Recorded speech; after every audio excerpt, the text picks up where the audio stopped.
नमस्कार।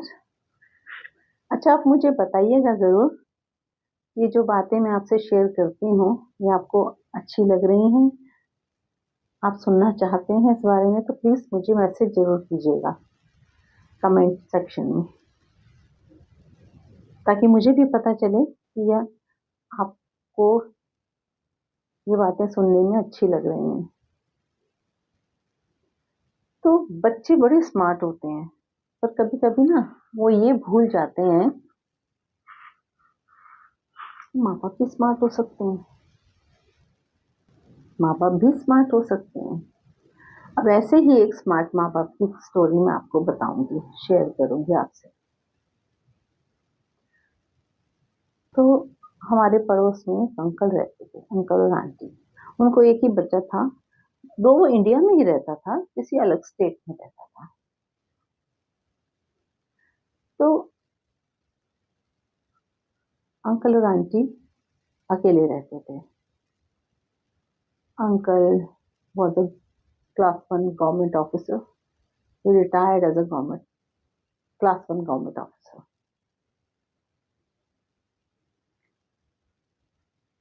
तो अकेले रह रहे थे तो एक बार उनका बेटा और बहू आए, तो जैसे कि पापा आप यहाँ अकेले रहते हो, आप हमारे साथ चलो, आप हमारे साथ रहो, यहाँ अकेले रह के क्या करोगे? जैसे तैसे उन्होंने कन्विंस किया पेरेंट्स को और पेरेंट्स राजी हो गए कि आपस में दोनों हस्बैंड वाइफ ने बात करा कि हाँ, यहाँ हम अकेले यहाँ क्या है, वहाँ कम से कम हमारे ग्रैंड चिल्ड्रन होंगे, हम उनसे बातें करेंगे, हमारा टाइम पास अच्छा होगा। यहाँ क्या सारा दिन हम बेडरूम में घुसे रहते हैं, फिर थोड़ी देर पार्क में चले जाते हैं, फिर वापस बेडरूम में आ जाते हैं, ऐसे ही जिंदगी खत्म हो जाएगी।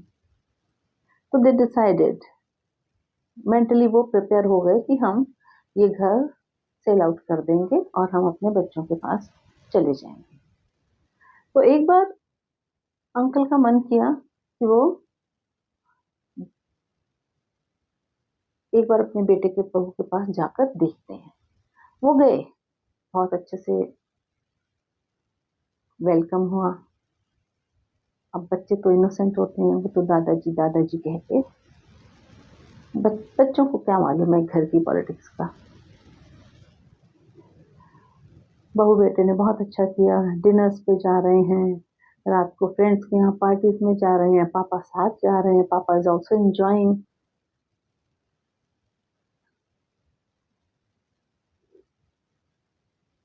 तो पापा डिसाइडेड कि हाँ ठीक है, वी कैन शिफ्ट हियर। लेकिन उन्हें नहीं पता था कि आगे क्या होने वाला है। एक दिन किचन में उनकी बहू रानी ने बोला कि पापा इधर आओ। वो अपनी विंडो से बाहर देखते हुए बोली, पापा वो सामने जो बिल्डिंग्स बन रही है ना, वहां हमने आपके लिए एक घर देखा है, आपके लिए घर देखा है।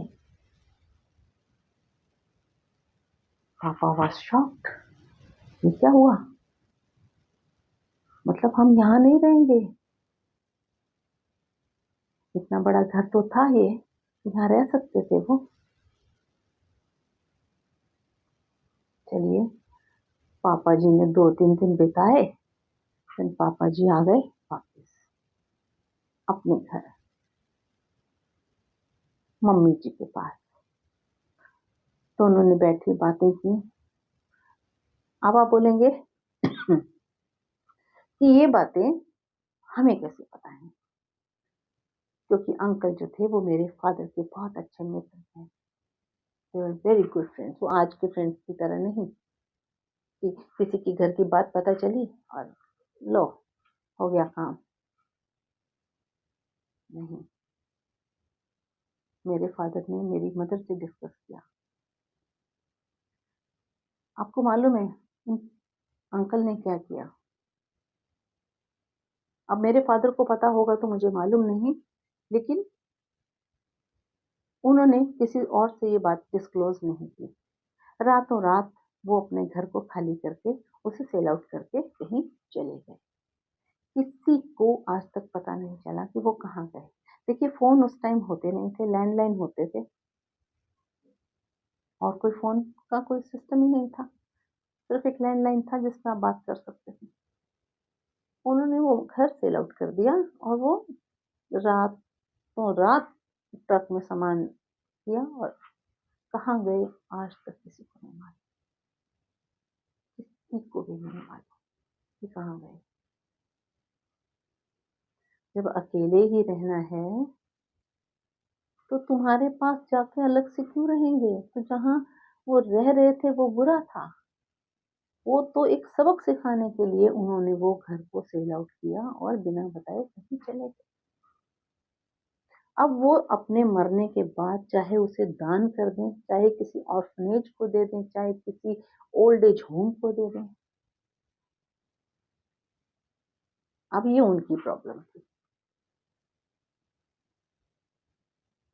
बेटा आया, नेबर्स से पूछा, पूरा सेक्टर से पूछा, इवन कि किसी को मालूम है कि वो कहाँ शिफ्ट हुए हैं, कहाँ गए हैं?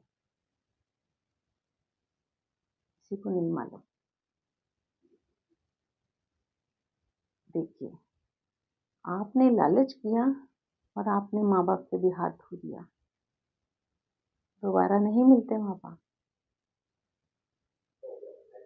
आपने ये एक कैसा घटिया गेम खेला, वेरी बैड। देखो, कर्मास तो वापस आते ही आते हैं।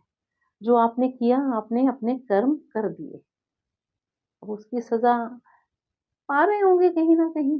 अब हम भी नहीं जानते कि वो लोग भी कहाँ हैं, उनके बच्चे, उनका बेटा। Karmas come back. जो तकलीफ उन्होंने अपने माँ बाप को दी,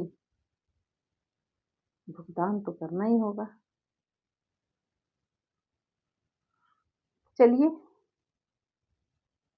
अब बच्चों, ये चीजें समझ जाओ कि आप ही समझदार नहीं हो, आपके पेरेंट्स भी समझदार हैं। अगर वो उस टाइम के पेरेंट ऐसा कर सकते थे तो आज के पेरेंट्स को करने में क्या प्रॉब्लम है? कोई प्रॉब्लम नहीं होगी।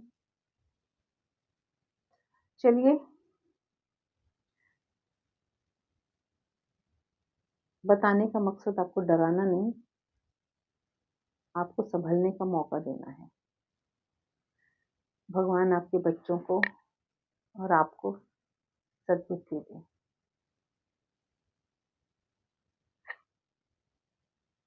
Okay, bye bye.